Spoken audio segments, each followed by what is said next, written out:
Dans la série des muscles populaires, je vous présente les deltoïdes ou les deltos. C'est un muscle superficiel qui donne la forme de l'épaule. C'est lui qui fait bouger l'épaule et le bras. Il relie la clavicule à l'omoplate au bras. Il est composé de 3 faisceaux, donc de 3 branches. On a la branche antérieure, branche moyenne et branche postérieure. Il y a une forme de triangle vers le bas. Personne n'est au-dessus de lui, donc il n'y a personne au-dessus de nos deltoïdes, mais par contre, en dessous, on va retrouver la tête de l'humérus et la coiffe des rotateurs. Origine d'insertion de ce muscle. Origine pour le chef antérieur, tiers latéral de la clavicule. Pour le chef moyen, il s'agit de l'acromion. Et pour le chef postérieur, c'est l'épine de l'omoplate. Ils s'insèrent tous au même endroit, donc au V deltoïdien ici sur l'humérus. Comment est-ce qu'on met le bras en mouvement? Lorsque l'humérus, lorsque le bras est fixe, les deltoïdes vont permettre à l'humérus de tenir en place. Donc, c'est ce qui fait que notre bras ne tombe pas par terre. De plus, les deltoïdes ont un rôle de coussin de protection pour notre épaule. Donc, si on fait une chute directement sur l'épaule, donc au lieu de toucher l'os, bien, en fait, on a un coussin qui absorbe tout simplement le choc. Les deltoïdes mettent l'épaule en mouvement. Donc, le faisceau antérieur va permettre la flexion de l'épaule. Le faisceau moyen va permettre de l'abduction de l'épaule, tandis que le faisceau postérieur va nous permettre de l'extension de l'épaule. Les muscles qui travaillent en synergie avec les deltoïdes, donc qui vont travailler avec les deltoïdes, ce sera le supraépineux pour faire la portion de l'abduction de l'épaule. Pour ce qui est de la flexion de l'épaule, on va avoir notre biceps qui va aider à la flexion de l'épaule et la portion d'extension, on va avoir notre muscle triceps qui va aider l'extension de l'épaule. Les deltoïdes ont besoin du trapèze supérieur pour être efficaces, car il permet de fixer la scapula et de permettre aux deltoïdes de pouvoir travailler.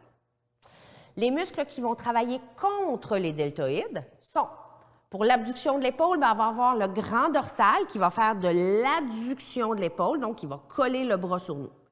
Le mouvement opposé de notre flexion d'épaule sera notre triceps et le mouvement opposé de notre extension de l'épaule sera le biceps. C'est un muscle populaire car c'est lui qui fait bouger le bras. Les haltérophiles aiment particulièrement ce muscle car il donne une belle forme dans l'épaule.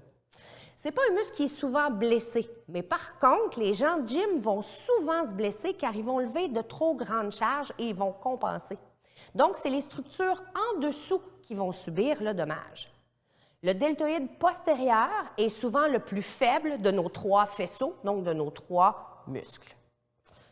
Je vous donne des petits trucs pour les deltoïdes, donc renforcement, étirement et massage. On va débuter avec le renforcement du deltoïde. Avec un petit poids, comme ça ici.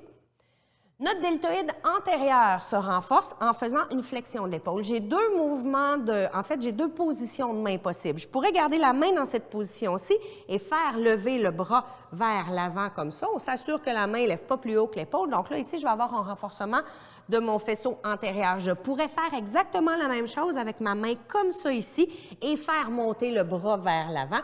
Donc, c'est le même faisceau antérieur, le même deltoïde qui vient travailler.